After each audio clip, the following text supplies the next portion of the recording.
तेजस दळवीच्या फाशीचा मुख्यमंत्री एकनाथ शिंदे यांनी उल्लेख केला। तो खटला महाराष्ट्रात गाजला होता। तेजसने शेजारी राहणाऱ्या मुलीवर अत्याचार करून तिची हत्या केली होती। काय होतं हे संपूर्ण प्रकरण पाहुयात लोकशाही मराठीचा हा स्पेशल रिपोर्ट।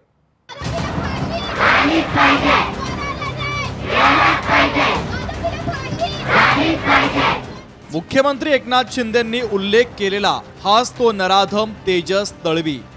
तेजस दळवीने शेजारी राहणाऱ्या मुलीची अपहरणानंतर बलात्कार करून हत्या केली होती। अवघ्या 6 वर्षांच्या मुलीला तेजसने आयुष्यातून उठवलं होतं। मावळ तालुक्यातल्या कोथुर्णे गावात हा सगळा प्रकार घडलेला होता। बोले तैसा चाले या उक्तीनुसार मुख्यमंत्री एकनाथ शिंदे यांनी या प्रकरणात लक्ष घालून खटला फास्ट ट्रॅकवर चालवण्याचे निर्देश दिले होते।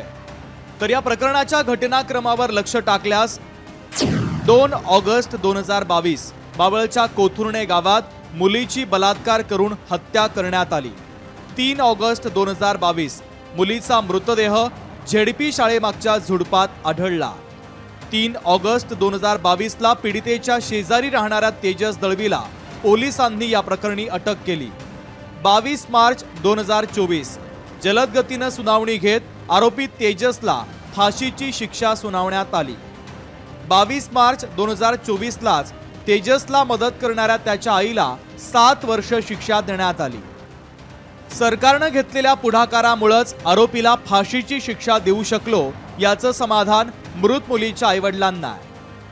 ही घटना लवकरात लवकर सत्र न्यायालयामध्ये हजर करून ती फास्ट ट्रॅक कोर्टामध्ये चालवली आणि मार्च 2024 रोजी या घटनेचा निकाल लागला। त्यामध्ये आरोपीस फाशीची शिक्षा आणि त्याचे सहकारी म्हणून जी त्याची आई होती तिलाही 7 वर्षाची सक्त मजुरीची शिक्षा सुनावण्यात आलेली आहे। मावळच्या प्रकरणात सरकारने तत्परता दाखवल्याचं शिक्षण मंत्री दीपक केसरकर यांनी सांगितलं आहे।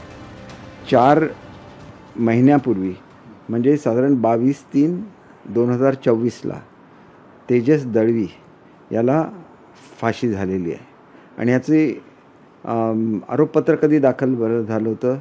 मार्च 2023 ला झालं। 1 वर्षाच्या आत एखाद्या आरोपीला फास्ट ट्रॅकवर नेऊन फाशी देणं याच्यासाठी खूप मेहनत घ्यायला लागते। शिक्षेला उशीर होणं हा एक प्रकारचा अन्याय समजला जातो। अत्याचार प्रकरणातल्या आरोपींना झटपट शिक्षा झाल्यास विकृतींना पायबंद बसेल यात शंका नाही। दिलीप राठोडसह सुशांत डुंबरे, लोकशाही मराठी, मावळ। लोकशाही मराठी ऐका, पहा, जागरूक रहा।